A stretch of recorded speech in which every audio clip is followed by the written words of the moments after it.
yang runtuh. Dan saya sempat memantau ke bawah bangunan besar. Jadi di dalam sana masih ada yang tertangkap dan ada juga yang masih hidup. Namun sampai saat ini belum ada alat berat yang datang ke lokasi untuk melakukan evakuasi.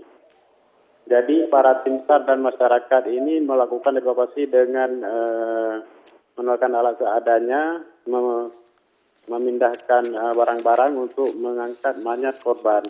Jadi ada masih beberapa orang lagi yang terperangkap di bawah bangunan yang belum bisa dilakukan evakuasi karena dari kondisi bangunan ini satu deretan toko yang sudah ambruk ke tanah dan masih memerlukan alat berat untuk melakukan evakuasi di lokasi ini. Dan juga dapat kami beritahukan bangunan yang runtuh ini bukan di pusat kota Merdu saja, tapi ada beberapa titik di Kabupaten Pidijaya. Dan untuk saat ini sudah ada belasan korban baik yang meninggal dan korban luka parah. Belasan korban, bisa ada konfirmasi jumlah tepatnya berapa, Ilham? Yang sudah meninggal menurut dari pihak di BNPB tadi ada 3 orang yang sudah dipastikan meninggal dan belasan orang luka parah. Dan saat ini korban sudah dibawa ke rumah sakit Kabupaten Pidijaya. Di rumah sakit Kabupaten Pidijaya ke 8 orang yang cedera begitu ya? Ini cedera berat. Baik, bisa dikonfirmasi lagi Ilhami, titik tepat Anda berada saat ini di mana dan titik mana yang sebetulnya membutuhkan alat berat yang masih belum datang untuk mengevakuasi korban yang tertimbun, Ilham? Iya, saat ini saya tepatnya berada di Polsek Kota Merdu di Kabupaten Pidijaya, di mana saat ini ada satu deretan bangunan yang hancur total dan ambruk ke tanah. Dan di bawah bangunan ini masih ada korban. Dan saat ini belum ada alat berat yang terlihat, namun masih ada beberapa anggota TNI, Polri, masyarakat, dan tim SAR yang melakukan evakuasi secara manual. Dan mereka juga menerobos beton untuk mengambil korban. Dan di samping itu masih di seputaran Kota Merdu ada 2 bangunan besar yang roboh dan dipastikan di 2 bangunan ini ada korban di bawah. Namun sampai saat ini belum ada alat berat yang didatangkan baik dari pemerintah ataupun swasta untuk mengambil korban di bawah. Baik, tepatnya di Kota Merdu begitu ya, Ilham? Ada himbauan spesifik dari pihak pengamanan atau perangkat desa untuk mengungsi begitu, Ilham, kepada masyarakat atau seperti apa? Ya, sejauh ini untuk masyarakat tidak dikhususkan untuk mengungsi, namun masih ada instruksi berhati-hati karena masih ada gempa susulan.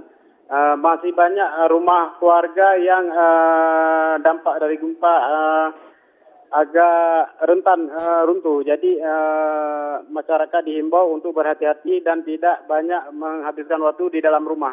Jadi di pusat kota Merdu ini sendiri sudah penuh dengan masyarakat yang berbondong-bondong ke pusat kota Merdu untuk melihat jalannya evakuasi korban di sini. Ada suatu titik yang dirujuk untuk mengevakuasi atau berlindung bagi para masyarakat, Ilham? Untuk saat ini belum ada instruksi khusus dari pihak pemerintah, namun masyarakat dari tadi malam habis gempa langsung masyarakat berhamburan, khususnya kota Merdu berhamburan ke lokasi kantor Bupati Kabupaten Pidijaya. Jadi menurut warga di sana lebih aman dan jauh dengan laut untuk menghindari adanya tsunami. Oh, jadi sudah ada, masih belum ada dikonfirmasi terkait potensi tsunami, namun para warga ini sudah inisiatif begitu berkumpul di sebuah titik di kantor Bupati begitu untuk menghindari kemungkinan tsunami.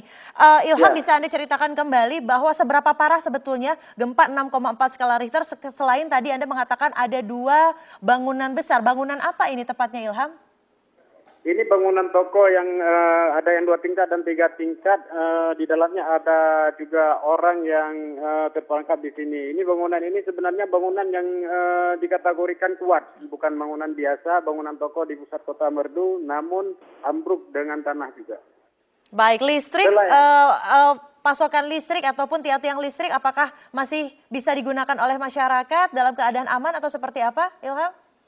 Untuk saat ini di Kecamatan Merdu sendiri listrik masih padam. Jadi listrik tidak masih padam dan warga sepertinya masih memikirkan tentang kondisi keluarga mereka dan mereka masih berkumpul bersama keluarga dan mencari keluarga yang masih belum bersama mereka.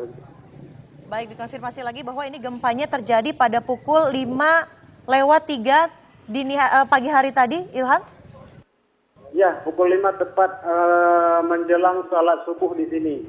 Itu berapa Tapi kali gelap. guncangannya terasa, Ilham? Apakah memang konstan begitu dalam rentang waktu berapa menit atau ada susulan gempa terkecil dahulu lalu besar atau seperti apa? Saya sendiri yang dapat saya rasakan tadi langsung tergoncang seketika beberapa detik dengan goncangan yang sangat keras. Beberapa detik dengan goncangan yang sangat keras. Baik, lalu sudahkah ada peringatan tsunami yang resmi begitu diumumkan oleh pemerintah setempat? Untuk saat ini di Kabupaten Pidijaya sendiri belum ada. Karena masyarakat kalau dilihat dari sepintas masyarakat di sini dengan gempa yang tadi terjadi, masyarakat langsung berhamburan keluar rumah dan mencari tempat yang tinggi. Jadi walaupun tidak ada instruksi dari pemerintah setempat, namun masyarakat sangat trauma dengan gempa tadi dan langsung mencari tempat yang lebih tinggi.